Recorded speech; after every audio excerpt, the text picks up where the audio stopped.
Hey everybody, this is D Hunter, bringing another action figure review. Today, we're going to look at the McFarlane DC Multiverse Batman from a Cowardly Lot. I ordered this guy overseas from Hong Kong, and he arrived today. I believe in the US, it's a GameStop exclusive. So let's take a look at the packaging. As you can see at the top, 22 moving parts, McFarlane Toys, ages 12 plus. DC Multiverse Batman, McFarlane Platinum Edition. This is a red platinum. Here he is in the package. We have a couple of alternate hands, display stand, and collector's card. One side of the package, Batman from Batman, the Cowardly Lot.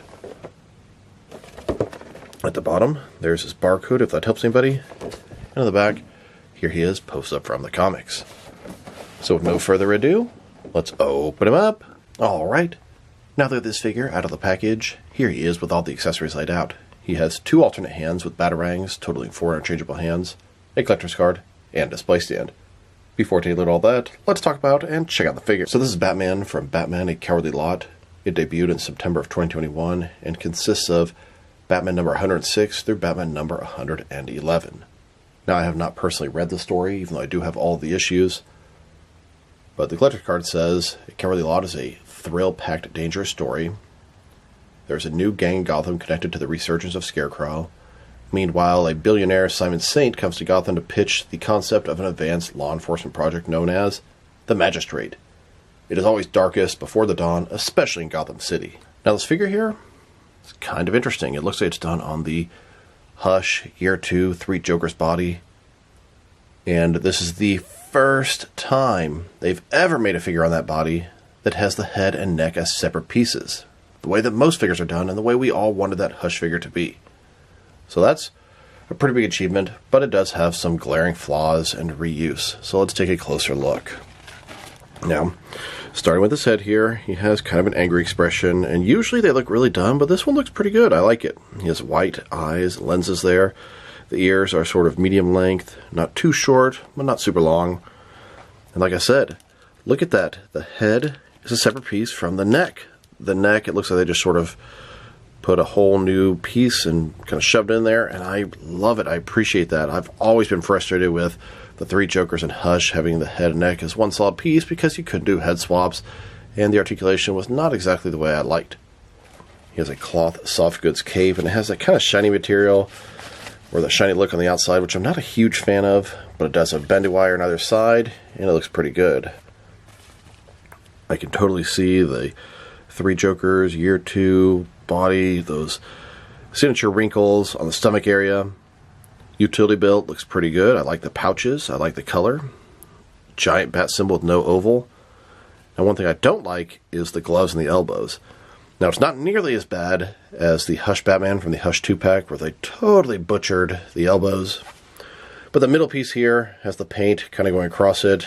And I get it. They're trying to make the glove a little more seamless than before, instead of just having the gray in there.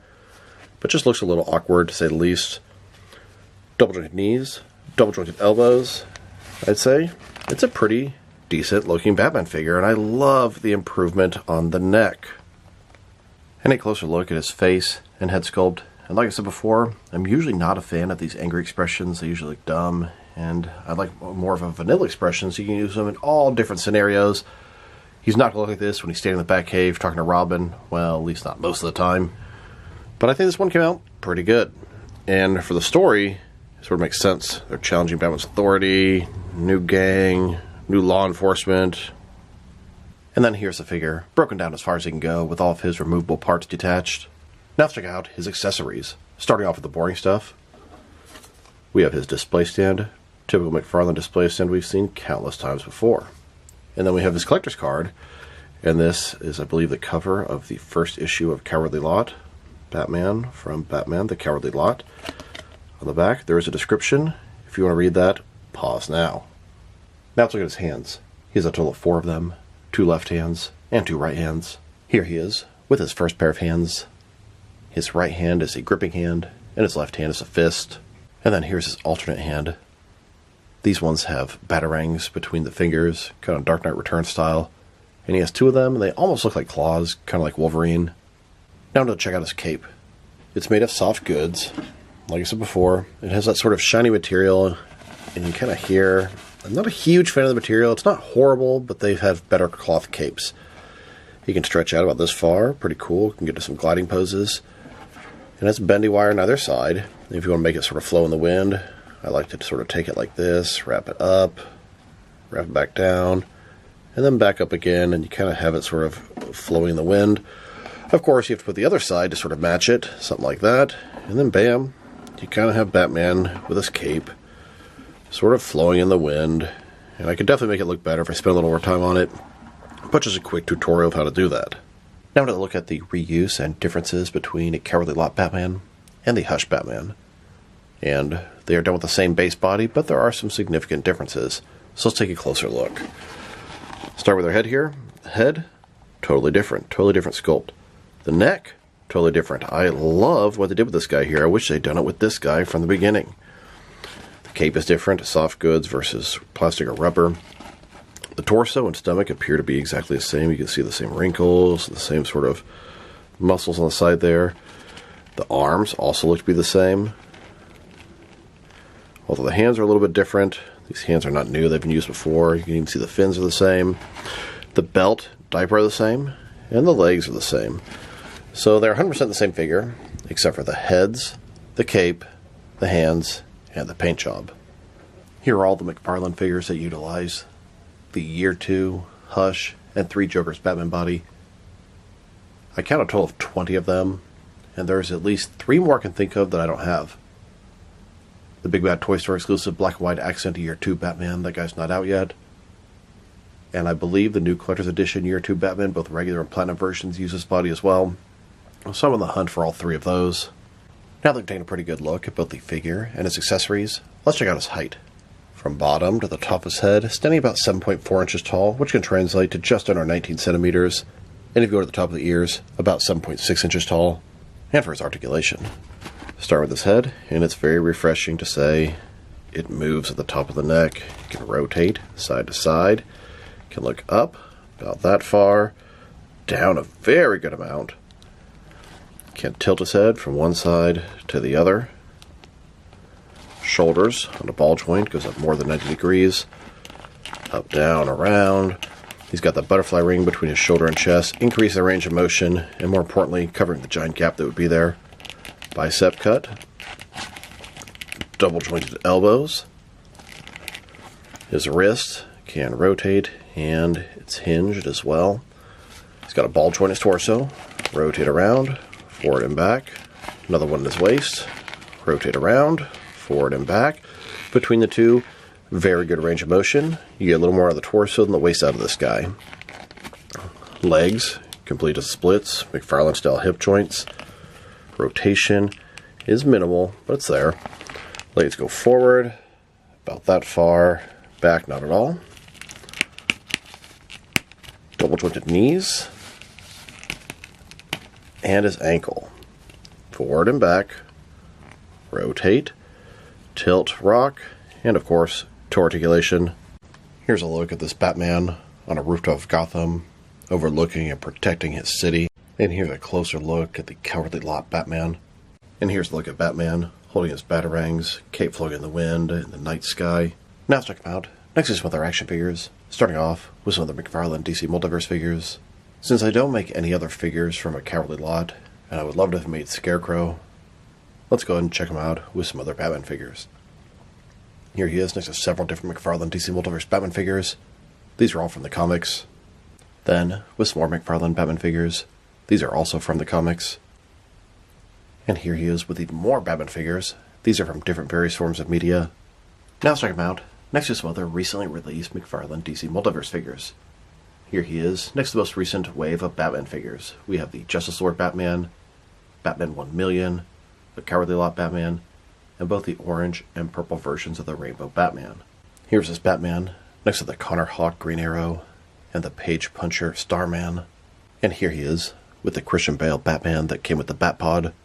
Then, with some more exclusive Batman figures, we have the GameStop exclusive Frostbite George Clooney Batman, and then the Walmart and McFarlane exclusive Patina Dark Knights of Steel Batman, and Jokerized Death Metal Batman.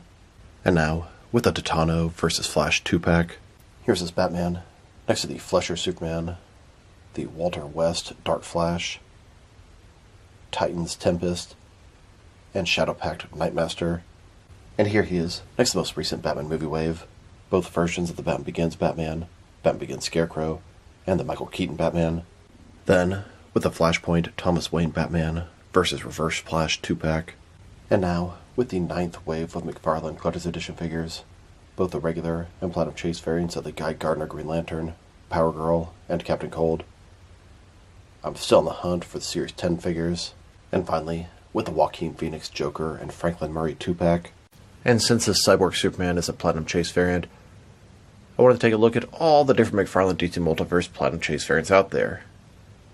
Here are all the sort of older Platinum Chase variants. Gold, bronze, unpainted, and then some newer versions. And then here are all the 2024 Platinum Chase variants. Boy, they released a lot last year, and I'm sure there's a ton to come this year.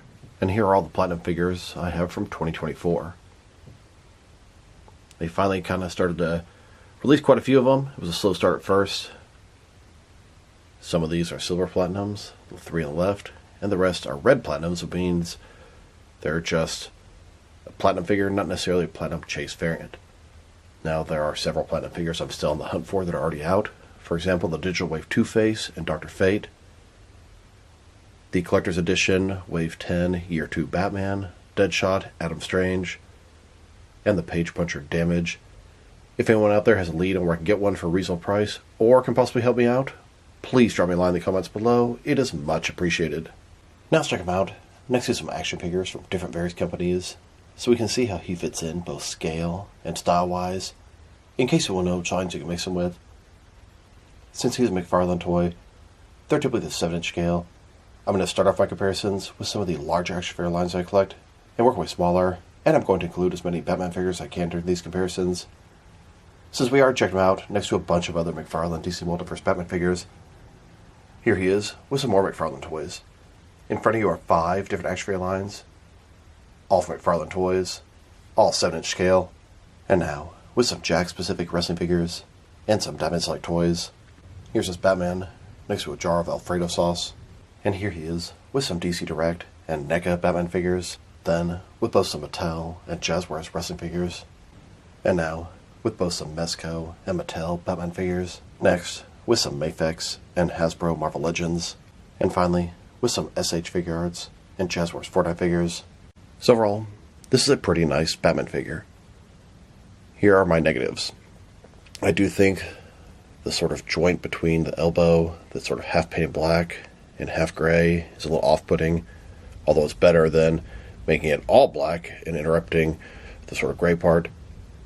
It is predominantly reuse. I think the material of the cape could be a little bit better. I love the fact that the head and neck are separate pieces. He could use some additional accessories. He really doesn't come with any accessories, just alternate hands, which do have batarangs attached, but it'd be nice to have at least a loose batarang so you have some more options there, etc.